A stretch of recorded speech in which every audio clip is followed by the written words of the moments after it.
welcome to Ginny's Horse Product Review. I'm Ginny, and I just wanted to give you a little update on Mule Pancake. So I've been out here working, and I kind of have both hands full.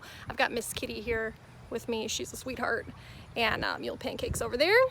And anyways, I haven't been out much, and I guess what I want to tell you guys is that I was starting to feel guilty because I haven't been able to get out much because of life. You guys know how it is.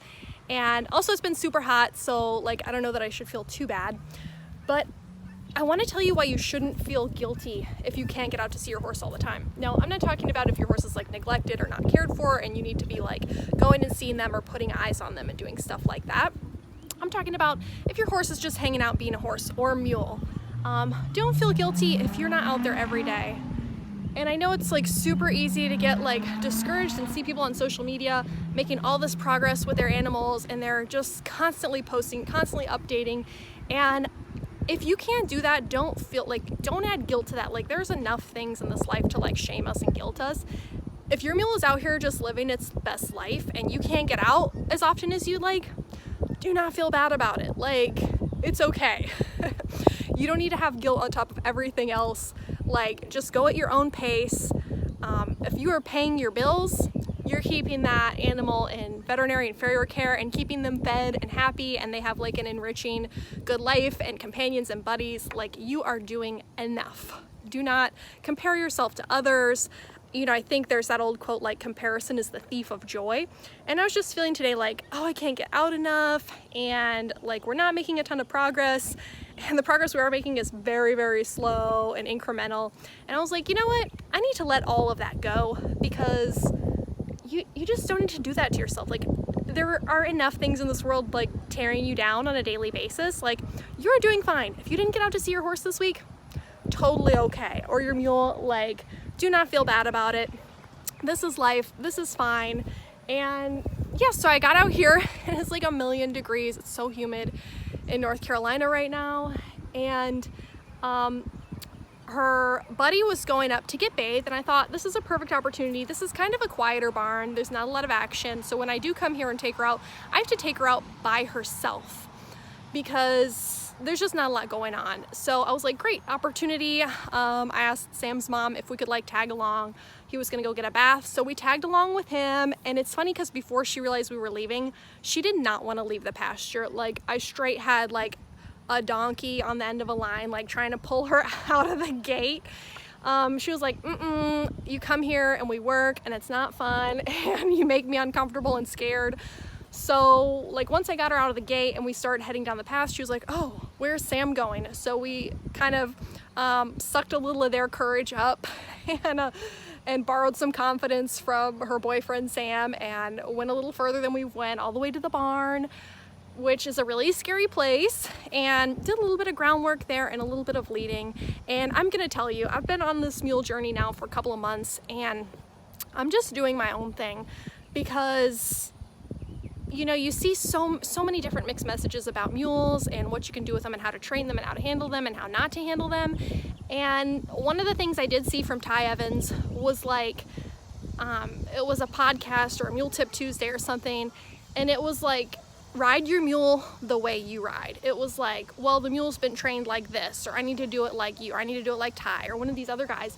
And he was straight like, ride them the way you ride them. Like, they're smart, they're adaptable, they will do what you want to do. Like, you don't have to say like, oh, you can only do a mule this certain way. So I think that's really empowering to me, that I can train my mule my way and connect with her my way and not have to do whatever incremental steps that, you know, certain trainers say, oh, you have to do, and things like that. Like, I don't have to do that. So that's been really empowering. And I guess to get to that point, you guys may have seen that I've been doing some clicker training with her.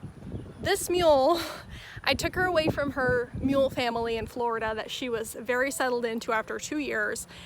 And she was suspicious of me from like minute one. I brought her here. She is a stranger in a strange land. And she has not been connecting with me. She's not been bonding with me. That being said, she's very friendly. She wants to come and see me, does not trust me, not a bit, to keep her happy. Things I've been doing is going very slowly with her. I've taught her how to target. She understands what a click means, a bridge signal, and I just use my tongue like that. And so she now knows that that means you are doing the right thing and it earns you a reward. If you've studied this at all, positive reinforcement, it is, it's just part of learning theory. If you've ever studied that, like traditional pressure and release is like what everybody in the horse world and the mule world does. And that's fine, but they're not getting any feel-good chemicals from that, and she's just kind of complying and still like a nervous wreck and doesn't trust me. So I'm kind of stepping up my game where I'm adding a little bit of this clicker training, a little bit of my bridge signal. This is a communication between me and her. This is telling her, yes, you did the right thing. This is what I want you to do, rather than correcting and saying, stop doing the wrong thing, stop doing the wrong thing, or only giving her release as a reward, because a release isn't a reward. It's a release from pressure, which is fine. And a lot of people are really, really good at that, really good timing. And that works for a lot of people's animals and their relationships. With her, I need a little something extra. And this is another thing that Ty said, is that a mule has to say, what's in it for me?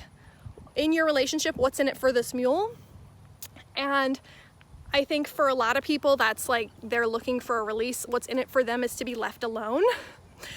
And I'm not out here every single day working my mule, like I told you. Like, I have to work with the time that I have. So for me, what's in it for Pancake is that she's gonna get rewards.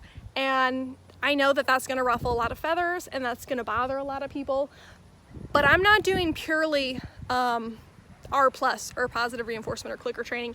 I'm just utilizing that as a communication tool in certain areas and certain times. So we're still doing pressure release and corrections and things like that when she needs to be corrected or when she needs to understand to give to pressure. So don't mistake me. I'm not just, doing full-on R+, which this will ruffle the people's feathers who are like purely positive reinforcement.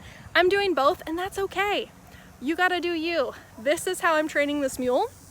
And I'll tell you what, I had her out today. We followed her buddy Sam, and she was a little bit worried, but she was getting a little confidence from him. And then when he was, kind of where he was at, I was like, okay, we're gonna go away from him, do some scary stuff, gonna go places, we're gonna lead around.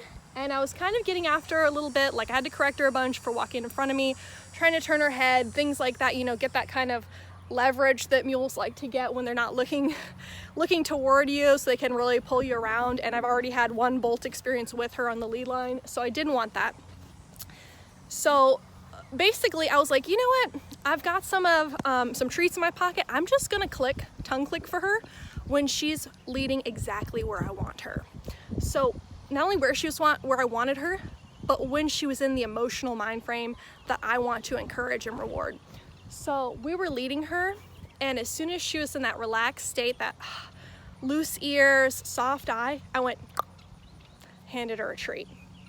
And she is smart. Let me tell you, we've only had a few targeting sessions. I think my mom did 1 or 2 sessions with her in Florida like a while ago, but she understands the click means, girl, you got it right. So I had been standing there working with her for like 5 or 10 minutes, correcting her and getting after her, and she was still like worried and looking away and just not really settling in. I did probably, right by the chicken coop, I did probably 5 clicks while I was out there, and she was walking loose beside me where she needed to be, responsive. I stopped, she stopped, backing loosely and softer on the lead rope and in the halter. So I'm gonna tell you, I'm just gonna keep doing what works for me. And on top of that, when you're doing R+, when you add this positive reinforcement aspect into your training, they're getting the dopamine or the oxytocin or whatever those feel-good chemicals are when they get that reward, and that's being associated with you. So what's in it for a mule Pancake to come and see me? Those good feel-good chemicals, a snack, she's chewing, she's relaxing, and yeah, I just think that this is really gonna step up our training. I feel really good about today. I kind of had an issue coming back in the gate because Miss Kitty was going nuts and like crowding us at the gate and like was like kind of darting at us a little bit. And so I threw up my lead rope and it scared Pancake and I felt so bad. But I know that she'll forgive me for that. I'm right by the chicken coop here, you guys. But so I kind of felt bad. I was like, no. But then later, Pancake ran off she didn't like run off when I unhaltered her, she walked away, but then she's been real worried because her boyfriend's still back at the barn. But then she like cooled down and I held out my hand to do a hand target, came and touched it, gave her one last treat, and she's just chilling out here. She's doing a lot better. So we've also had her on the raspberry leaves. We're going with that. And yeah, we're just gonna keep seeing how this is going and keep putting time into it. And you know, it's slow. I've had her out here for a few months, and we're like leading around, trying to be brave and walk calmly on the lead line. And that's where we're at right now, and I'm fine. And I don't have all the time in the world, and that's okay with us. So if you're out there, if you're struggling, if you're feeling guilty, don't. You don't need to put that on yourself. Like, there's enough of that from the outside world and social media and everything like that. Just do you. And yeah, I'm gonna keep you guys updated and hopefully get more footage of me working with Pancake. It's really hard because I can set up a tripod, but like I can only be in like that one little area. And if I'm taking her out going places, you know, I need both hands. I need to be able to hang on to my mule if she takes off, because I don't need to add that to the you know, compounded issues that we already are working through. I don't need a mule that bolts and gets away from me. So yeah, it is hot. I'm about to go home. I hope you're having a really great time with your animals. And until next time, happy trails.